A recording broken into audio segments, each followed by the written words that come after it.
I've been listening to Margaret and the Mystery of the Missing Body. Um, and I just hit like halfway through it. And I just found it in my camera roll.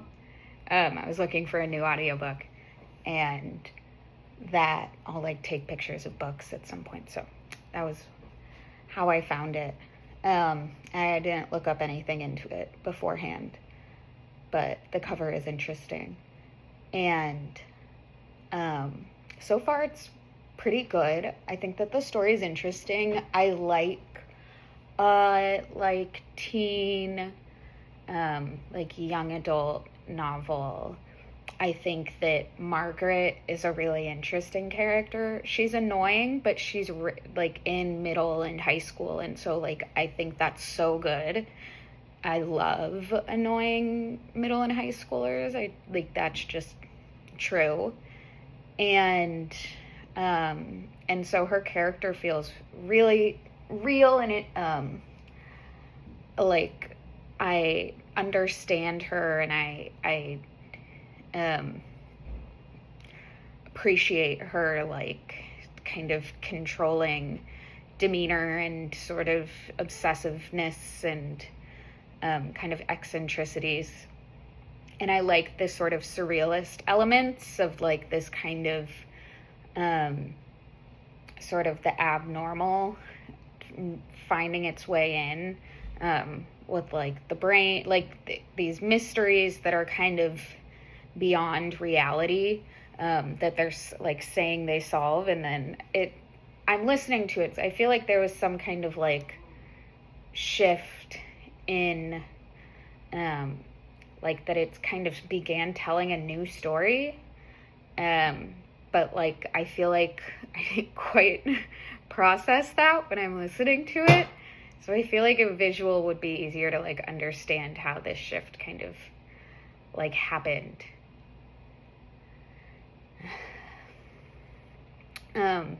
But the story is interesting. I just got into, I'm like into, I don't know if it's part 2 or part 3, but it switches to second perspective.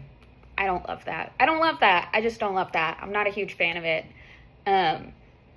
I think second POV is like very, very particular. And I don't love it. And I don't love that it's used in a scene with, or like in a kind of context that's so, like a kind of graphic, which is a little like extreme, but a kind of graphic description of eating disorders that I'm also like, I go back and forth on like whether it's helpful to like get so specific. It doesn't include numbers, which I appreciate, but I think I go back of like, it's good to have kind of like real representation of what the experience is of having disordered eating. And I think that it makes it easier to understand that it's much more nuanced than it's kind of framed. But it's still like, I don't know at what point it starts feeling kind of like it stops being helpful and is sort of a like, I don't know, just like I'm of it like to an excess to a point of like, but maybe that's the point, is that it's uncomfortable. I just worry that it, it can kind of be read as instructive, even if that's not like the actual point, especially being that it is like a book for young people. But I don't know. I go back and forth. I think that it's good to have something that is kind of being so descriptive and specific about disordered eating experiences. I also like within this kind of surrealist element, the second person. So it just is like, I think it's this like personalizing of it. Like, you are doing this and this is you. But I like that with like prescribing these, specific behaviors to the reader feels like not effective, or just I just don't like it. It makes me more uncomfortable and like distant from it, especially like to say you and then to like be describing characteristics where you're like you, I think it's that it almost like backtracks what we've had, where like you're able to kind of build this, like see pieces of yourself in Margaret and in her relationships with people. And then, and so I think it's building this connection. And then when it switches to you and like second point of view, like it feels very like, oh, like this literally is not me. And it loses, I feel like it kind of like severs a little bit of that like investment. So I'm not a huge fan of that. And and I hate to say this. I love that this author feels so has created this work and loves it and is so proud of it and wants to read the audiobook. And I might have a very different experience if I read the book and wasn't listening to the audiobook, but I swear to God, what the fuck are you doing? Oh my God, it's like monotone. It's which is so weird. Like there's like emotionally intense, and also the writing having this kind of like stream of consciousness, where you feel more of that like emotional undulation, and to have this just monotone voice, like with no character distinction, which also like I get confused. I'm listening to it, like if you're doing dialogue back and forth, it's confusing.